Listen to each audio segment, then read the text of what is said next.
À l'heure où je vous parle, nous sommes à moins de 24 heures de l'élection présidentielle américaine. Une élection qui, il faut bien le reconnaître, changera la face du monde pour bon nombre de peuples sur cette planète. Sauf peut-être un, le peuple palestinien, ou même le peuple libanais, voire le peuple iranien. Car que ce soit Donald Trump ou Kamala Harris, leur point de vue sur le conflit au Proche-Orient n'est pas foncièrement différent, hein. Avec un radicalisme profond pour Trump, hein, qui assume pleinement sa solidarité à Israël, quoi qu'il fasse.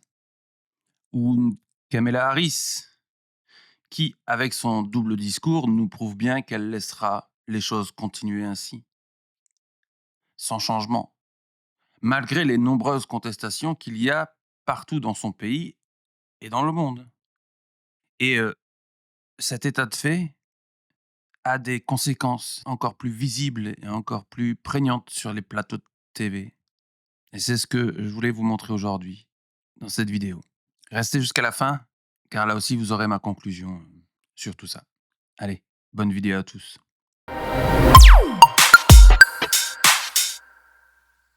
Je voudrais juste rappeler que aujourd'hui se planquer derrière une envie de défendre les Palestiniens et de défendre les Palestiniens et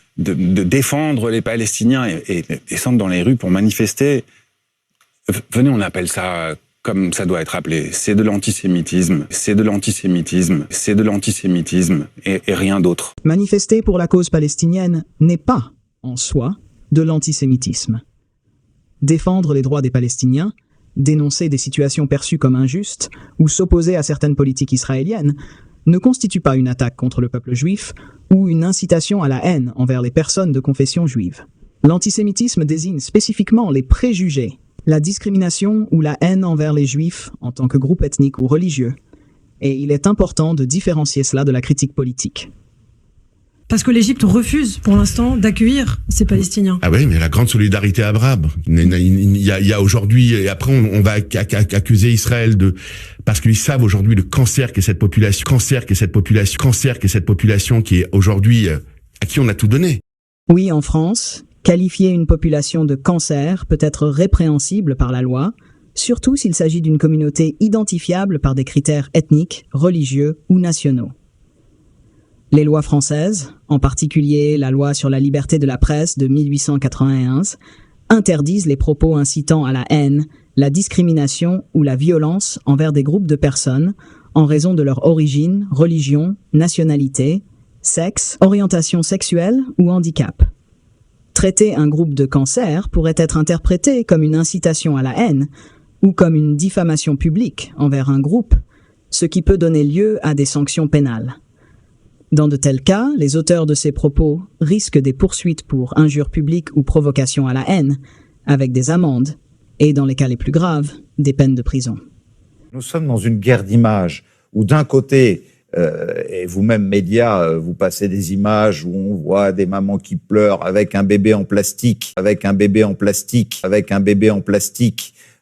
faisant croire que c'est un bébé mort. Oui, mais il y a aussi des vrais enfants qui meurent. Il y a aussi des vrais enfants qui meurent, vous êtes bien d'accord? Il y a de vrais enfants qui meurent, oui, naturellement, parce que les guerres font des victimes civiles de partout.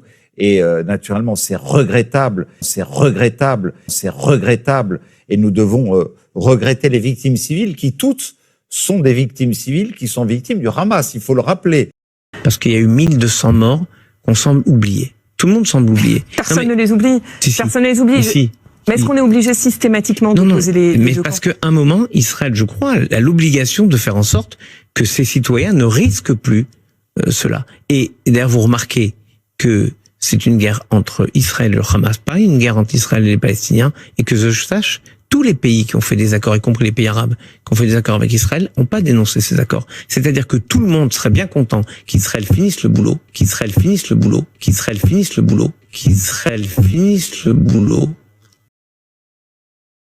Bien entendu qu'on n'oublie pas les 1200 assassinats du 7 octobre. Mais on n'oublie pas non plus la réponse israélienne et les 44 000 assassinats de Palestiniens. Si on fait le ratio, cela voudrait dire qu'une vie israélienne vaut 36 vies palestiniennes. C'est complètement abject. Sincèrement, c'est abominable. Vous rendez-vous compte qu'en déblatérant de telles inepties sur les plateaux, comme Tomer Sisley par exemple, qui assimile une manifestation à de l'antisémitisme, qu'en agissant ainsi, vous mettez une cible dans le dos de tous les juifs du monde pour des dizaines et des dizaines d'années, voire des siècles et des siècles, comme diraient certains. Vous êtes-vous ne serait-ce déjà demandé une seule fois ce que pourraient penser vos anciens, ceux qui ont souffert le martyre dans les camps de la mort, en vous voyant agir ainsi? Je parle pas de Netanyahou, c'est une cause perdue et finalement, c'est une preuve de ce que peut donner l'extrême droite quand elle arrive au pouvoir.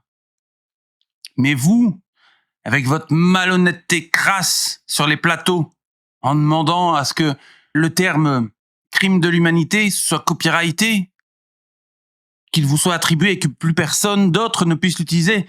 Mais l'histoire n'est pas un totem d'immunité, nom de Dieu. Quel est ce monde? Réussissez-vous à dormir sereinement? Et le pire, c'est que je crains que oui. Honte à vous. Honte à vous. Comment avoir pu vivre une telle histoire et agir ainsi? Au moins, ça prouve une chose. C'est que lors de ma dernière vidéo, une IA a expliqué que l'humanité n'évolue jamais, ne s'enrichit jamais de ses erreurs. Et vous en êtes la preuve vivante, vous tous, sur les plateaux.